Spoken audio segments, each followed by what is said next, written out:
Hi all, welcome to the last lesson of week 2 of Intro to Calculus.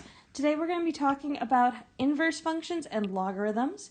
This might seem like it's a little bit of a mashup, but since we talked about exponential functions last time, putting in the inverse and logs in the same lesson makes a little bit more sense when you remember that. So, the first thing we're going to do is talk about inverse functions, and then we'll focus on the inverses of exponential functions, aka logarithms, a little bit after that. So make sure you've got your notes all ready to go, and let's get started.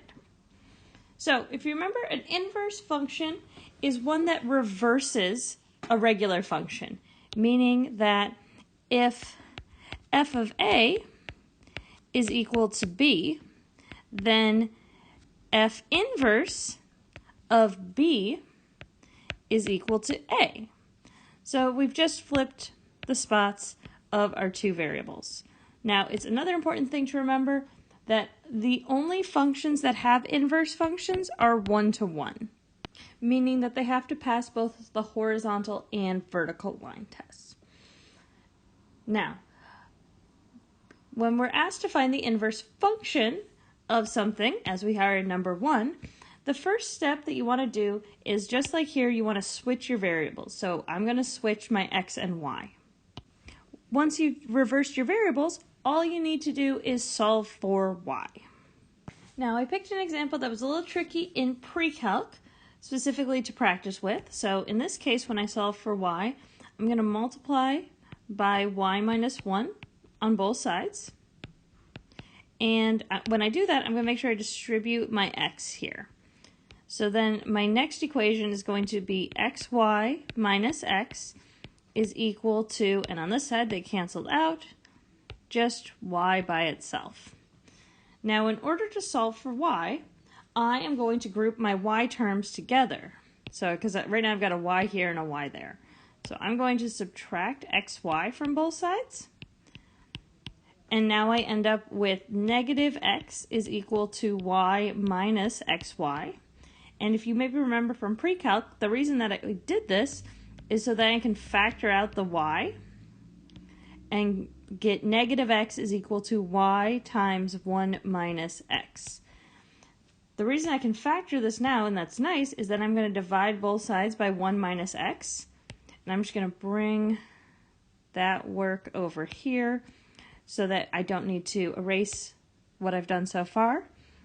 And I'm going to divide, and so then I get y is equal to, and I'm switching sides a little bit, the negative x over 1 minus x. So now that we have y by itself, this is our inverse function. Lovely, beautiful. Now, if I decided to group my y terms on the other side together, that would just change the negatives here. So sometimes you'll see it written as positive x over x minus 1.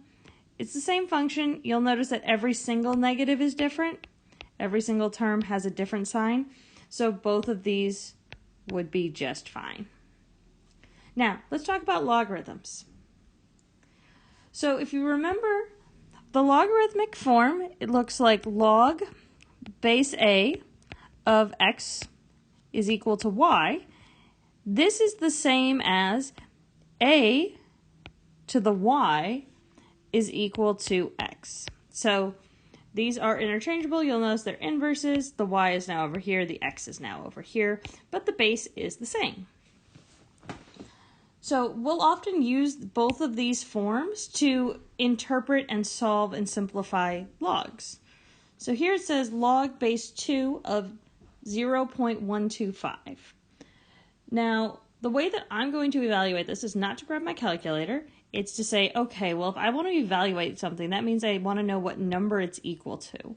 So I'm going to call that number x, and now I'm going to rewrite it as an exponent to say 2 to the x is equal to 0.125.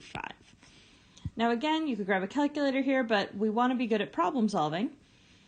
And one thing that I remember about exponents is that they're better at fractions because of the negatives than they are at decimals. So if I see a decimal, I'm always going to rewrite that as a fraction. So 0.125 is the same as 1/8. So then 2 to the x is equal to 1/8, And now that it's written like this, I can remember, oh, well, since it's a fraction, that means that it's a negative exponent. And since I know that 2 to the third is 8, then this is negative 3. Because again, 8 is equal to 2 to the third. And that's the kind of exponent I'm looking for. And then it's negative because it's a fraction.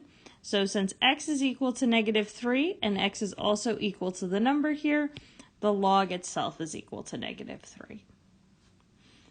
Let's do a quick reminder now about some of the rules of our logarithms. If you're feeling comfortable and confident with these videos, at any point you can pause, get started on the homework. You can come back to them if you need to review. Just remember that that is an option. So with our laws of logs, you'll notice first that these all have the same base. That's really important. You can't just combine, a log base 2 with a log base 3.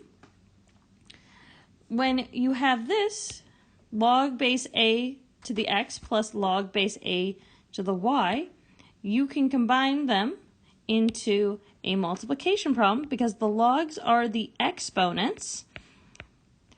And when you add exponents, that means it's the same as a multiplication problem. A to the x plus times a to the y means you can add the exponents. So addition and multiplication can switch together. Same with division and subtraction. So this would be log base a to the x over y. And what we often see here is this will become an exponent, and this simplifies to log base a of y to the x when you have a coefficient out in front. Now, we're going to simplify this. We have all of our bases the same. If you remember, the natural log ln is the same as log base e, but we shorten it. So the first thing I'm going to do is simplify my multiplication like this, just like I would with order of operations. So here, I'm going to turn that into an exponent for this term and into an exponent for this term here. So now I've got ln of 2 squared plus ln of 5 minus ln of 4 to the third. I can then evaluate ln of 4 plus ln of 5 minus ln of 64. Now that my multiplication has turned into exponents and is simplified, I'm now going to simplify my addition and subtraction. The addition is going to turn into multiplication. So then this is going to become 4 times 5 inside of the natural log. And then 64 will go into the denominator, because you'll notice order matters with these ones. So divided by 64 puts that in the denominator. And then all I need to do is simplify and say, well, then ln is equal to, the 4 and the 64 cancel out, 5 over 16. And that's my final answer as a single log. Now, the last one we're going to look at is a solve problem. And this is why it's important to remember that logs and exponents are inverses. And so then if you have a to the log base a of x, those will cancel out and simplify to just x by itself. Similarly, if you've got log base a of a to the x, those will also simplify down to x by itself. So in this case, we have natural log of 2x minus 1 equals 0. So the base of these have to be the same to cancel out. And so we are going to raise each side to the base of e. If you want to write that all out, we get e to the ln of 2x minus 1 equals e to the 0.